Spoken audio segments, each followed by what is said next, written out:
Okay, so last topic natin 'to. Ngawit ng dila ko. Okay, so good morning po sa inyo mga kapatid. Pag-usapan natin ito.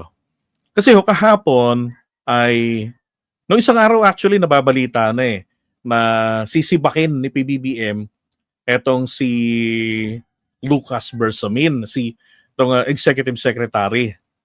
Okay? Ngayon, ah, ang nakakagulat po, sabi pa nga ni Lucas Bersamin ay, hintay na lang natin, huwag tayong maging speculative, hintay na lang natin. Maalala ninyo, di ba may mga, lahat ng mga tauhan ni PBBM, pinag-submit niya yan ng courtesy resignation. Right? So, yung courtesy resignation nila, ibig sabihin po nun, meron kang, gawin na natin simple paliwanag ng courtesy resignation. Advance resignation letter. Okay? Ganun na lang. Sabihin natin, advance resignation letter. Ibig sabihin, pending resignation ito. Na kapag tinanggap na ng boss mo, ibig sabihin, out ka na. So ngayon, yung mga resignation nilang dalawa, tinanggap na po ng Pangulo kahapon. Ang gumulat sa akin ay ito. Si Amena Pangandaban na na hindi kinaya yung ingay ng politika. Base sa isang post na nakita ko, she's not used to it. Pero magaling sana ito si Amena. Ito naman si ES, ito matagal ko nang gustong masibak. Pahamak ito sa Pangulo natin . Naalala ninyo yung issue, yung issue po sa sa tawag diyan, West Philippine Sea. 'Di ba? Nagiging problema natin dati, yung RORE, yung resupply at saka yung rotation, nalalaman ng China, binabantayan na, inaabangan sila. Doon pa lang sa may Sabina Shoal, yun yung pinaka-rendezvous or meet-up place ng mga Coast Guard at saka nitong Philippine Navy, yung dalawang barko na naghahatid ng mga supplies, ay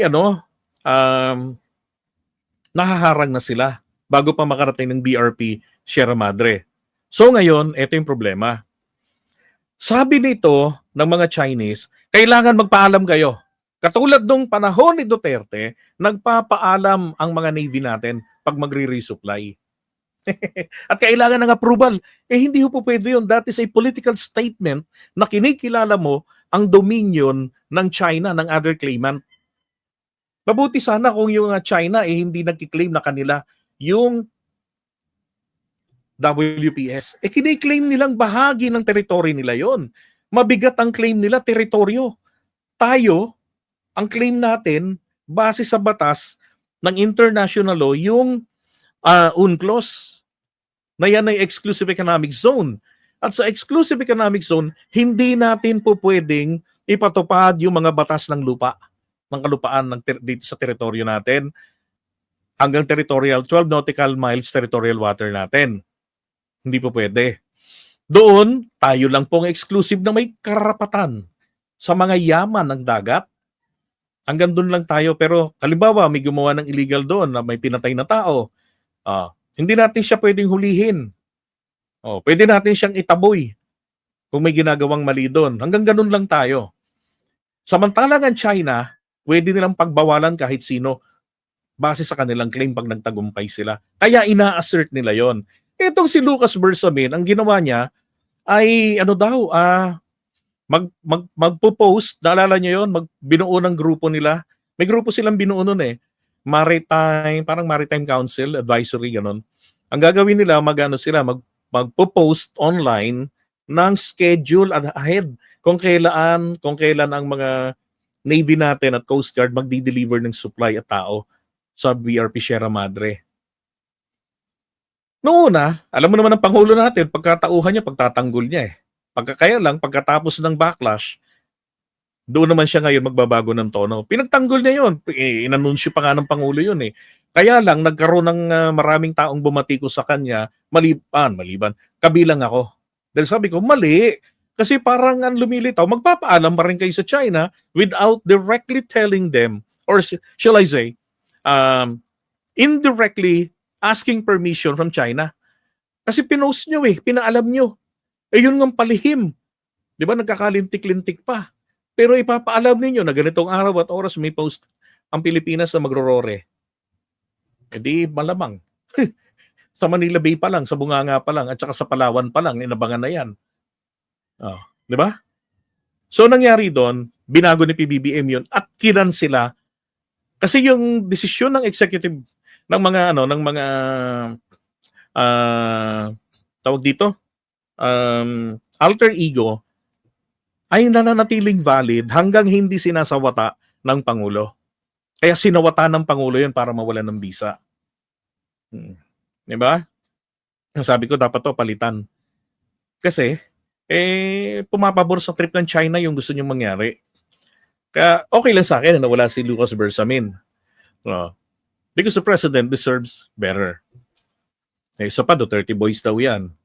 Now, si Amina ang pinangihinayangan ko talaga.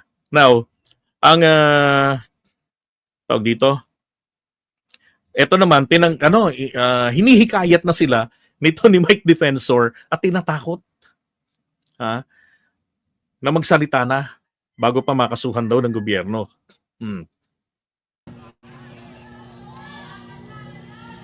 Ang apila ko sa kanilang dalawa, magsalita na rin kayo bago kayong kasuhan at ituro ng administrasyong to.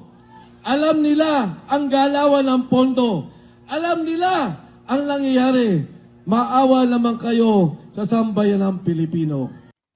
So ang assertion nila niya rito agad, meron talagang ginawang illegal dun sa pondo at etong dalawang nag-resign, itong dalawang nagbitiw, ay may kinalaman, may nalalaman sa maling ginawa ng Pangulo at ni Martin Romualdez. Diba? So maaaring sabihin natin, parang nagkamali yata ng desisyon ng Pangulo na bigla-biglang tinanggap na yung kanilang courtesy resignations. Diba? Kaya tuloy, nagkakaroon ng kulay. Pero ang sabi naman po ni Attorney Claire Castro, may may paliwanag siya diyan na sinasabi niya out of delicadeza yung pagbibitiw nitong dalawa, di ba? Sa kasaysayan po natin, ngayon lamang Nasaan na yung paliwanag niya ron? For sure, napakinggan nyo na rin yun Ito. Marcos accepts resignation of Executive Secretary Lucas P. Bersamin and Budget Secretary Amena Pangandaman. President Ferdinand R. Marcos Jr. has formally accepted the resignations of Executive Secretary Lucas P. Bersamin and Department of Budget and Management Secretary Amena Pangandaman. Both officials respectfully offered and tendered their resignations out of delicadeza, after their departments were mentioned in allegations related to the flood control anomaly currently under investigation, and in recognition of the responsibility to allow the administration to address the matter appropriately. Okay. So yun, kasi kung hindi naman din po nag-resign tong dalawa, ay kung hindi po tinanggap ng Pangulo yung mga resignation nila, o sabihin natin, nag-submit sila ng kanilang fresh resignation, ang issue kasi rito is yung delikadesa. Diba? Kung magkakaroon paano mag-i-investigate ang gobyerno, nandyan yung dalawa. So, meron silang gagawing hocus-pocus. Diba? Kapag ka napatunayang malinis, sasabihin na naman, kasi ganyan, hindi naman sila nawala sa pwesto Kontrolado pa rin nila yung mga dokumento, yung mga kailangang matignan ng mag-iimbestiga. Diba? So mainam na rin, marapat na rin na yan ay tinanggap ng Pangulo. Pero again, nakakapanghinayang etong si Amena Pangandaman. Malay natin, pagkatapos nito, diba, kunin uli siya ng Pangulo. At ang ipinalit nga po ay si Ralph Recto. Kaya tuwan-tuwa na naman ang kanito ni Mrs. kasi isang kalahi nila. Pinsan ng nanay niya yun si Ralph Recto. Yeah, di ba? Sabi ko. Yes, out of delicadeza nga raw po. Buti nga sila, pinakita nilang hindi sila kapit sa kapangyarihan at posisyon. Tama. Di ba?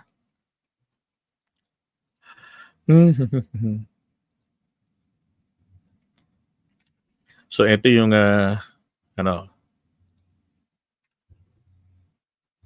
So nag-resign si Si Lucas Bersamin pumalit sa kanya si Ralph Recto. Pumalit kay Ralph Recto si Frederick Go. Hindi ko kilala si Frederick Go eh. And then kay Amena naman si Roland Toledo bilang officer in charge. Yan. Ito, bakante pa. Sa pala ito si Frederick Go. No, galing siya rito. Okay, so ibig sabihin may alam sa sa economic affairs, sa economic aspect. All right. And then hindi ko alam kung anak ito ni Lucas Bersamin. Ito yung binabanggit din, inimplicate ito ni Saldico na na isa ron sa budget insertion, 'di ba? Ito yung binanggit niya si Adrian Bersamin. So nagbitiw rin. Oh, okay, tama rin 'yon. 'Di ba? Ganyan. Pero hindi naman tama na lahat na lang ng babatuhin nila ng issues magbibitiw nako. 'Di ba? Ngayon ang tanong, ano ba ibig sabihin yan na nagsipagbitiw yung mga alagad ng Pangulo? Well, kung ito po ay masusundan ng mass resignation, that's a bad sign. Okay? Bad sign yan because nangyari na rin yan dati sa panahon, anak ni Lucas Bersamin. Okay? Nangyari na rin ho kasi dati yan sa panahon ni Erap. Di ba? Isa-isa yung mga cabinet secretaries nagbibitiw because of pressure ng mga dilawan. May dilawan itong mga Glorianatics. Tapos biglang nag-mass resignation sila. At ang panghuli na naiwan kay Erap noon was ngayon Senator Ping Lacson na kinailangan pa raw tutukan ng mga mista, mga kapwa niya PMA graduates na nalaktawan niya.